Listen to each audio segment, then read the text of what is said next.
Alright, here we are again. I don't think I've made a YouTube video in since TikTok got banned, so what, January? Anyways, I wanted to kind of talk about something a little different today than the past few videos I've done. And that's just kind of on the topic of motivating yourself. Which sounds super easy for some people, and for some people, motivating themselves feels impossible. I think that we tend, especially in today's day and age, to get into these routines of just, oh, I'll do it later. Oh, it doesn't matter if my room's dirty. I'm the only one who sees it. Oh, I don't want to take that bag out of my car that I already put in there. Just little things like that build up over time, because we keep that mentality. We go throughout your week, and then by the end of the week, your room's a mess completely. Your car's atrocious. The same can go for maintaining yourself, whatever your routine is. You know, when we get out of that, we feel disheveled and just not right. And I feel like that's something that I've really been working on, is just taking my time more often. So we get in the groove of, oh, I feel like I want to watch TikTok right now, I'll clean my room later. Or, oh, I don't want to do this assignment right now, I'd rather watch Netflix, I'll do it later. And then it builds up over time and just continues to not get done. So I've really right now been focusing on the little things, making sure my room's picked up, or my car, or making sure that as soon as I get my homework, I sit down and I do it, then I have the rest of my day to go about what I want to do. This isn't all just about motivation in cleaning or keeping your schoolwork, whatever. I also want to talk about motivating yourself to become the kind of person that you want to be, and taking that and running with it. I know for myself right now, I was between two majors for college, nursing and pre-med. Everybody was happy for me for nursing. They were like, yes, you can do that, it'll be great. But as soon as I switched to pre-med, I got a lot of people who were coming to me with doubts or concerns. Some of them being my own family, actually, they would say things like, that's just really hard. I don't know if that kind of thing's for you.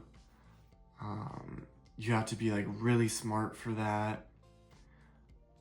And I think in terms of doing something that you want to do for yourself isn't necessarily always about how hard something is or how impossible it is for other people.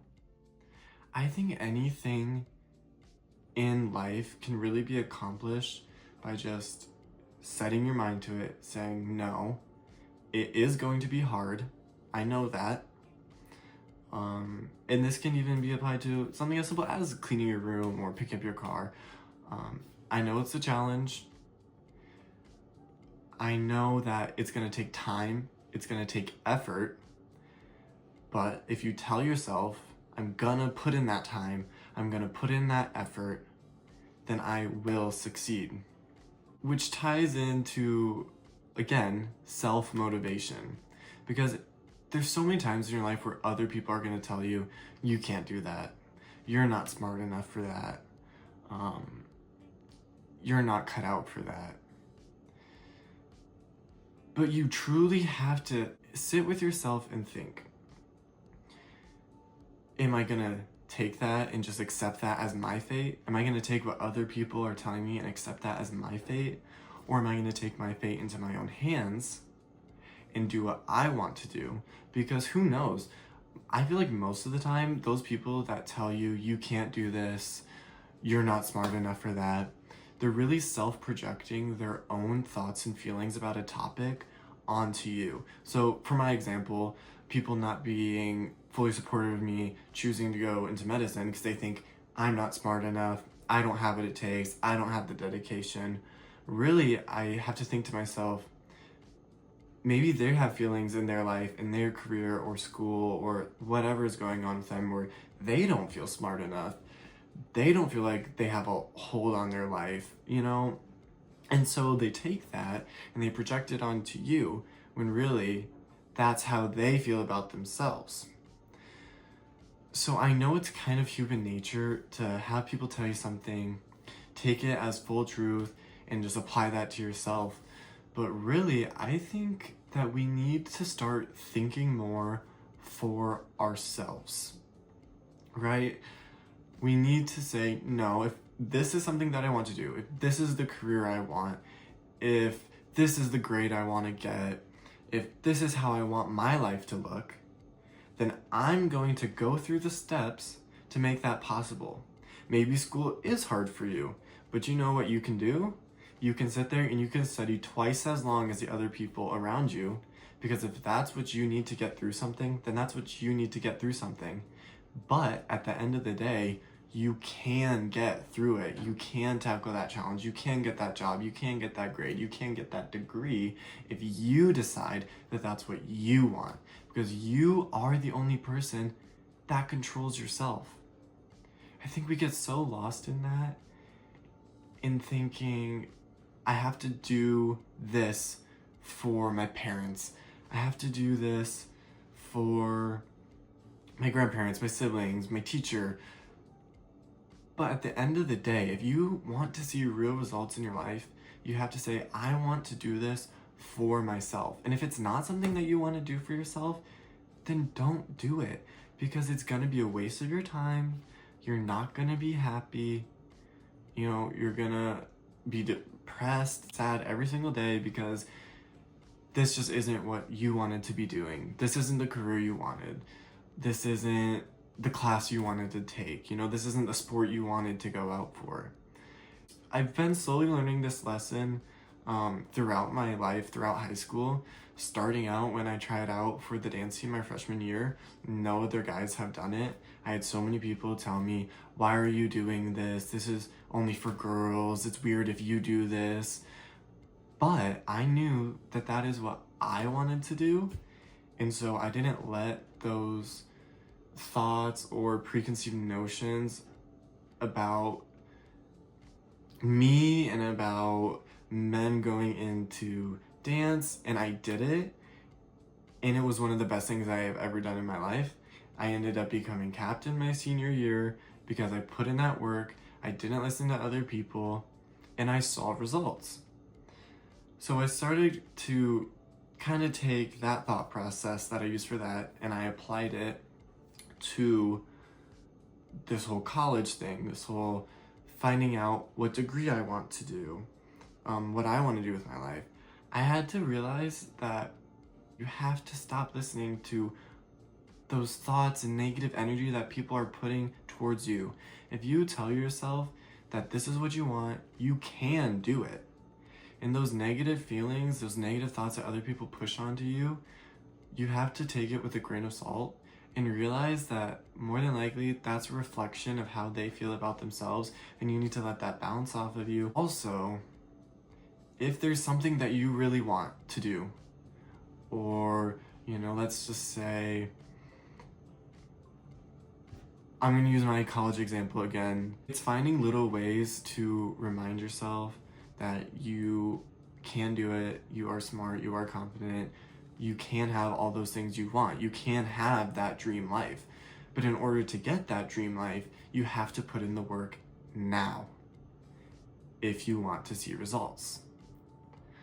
Something else that has been kind of helping me along with this whole journey, and I think can really help a lot of people, is getting in touch with your faith or whatever you believe in.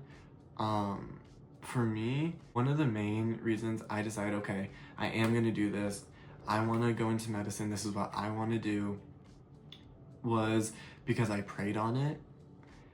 I had a dream kind of just telling me to go for it. And then I would start to see, as I would pray about it more, I would start to see more and more little signs. This sweatshirt that I'm wearing right now, it's a USD medicine one. I went to the store and I was gonna look, I wanted a USD medicine one. I was looking around, literally not a single one anywhere. I go through this rack, I go to the very back, and there's one USD medicine sweatshirt hanging there. I pick up and I take that kind of as a sign, like, okay, you know what? It maybe wasn't, I didn't see it right away, but I put in a little work and I found it, and there was one left. I don't know, I kind of took that as a sign of like, this is meant for you. You might have to put in work to get there, but it is meant for you. And then I went and I got a coffee right after that at Starbucks. And I had been praying about this all week. And I mean, before that too, but I really started focusing on it this week. And you know how they write like little notes or whatever on your coffee?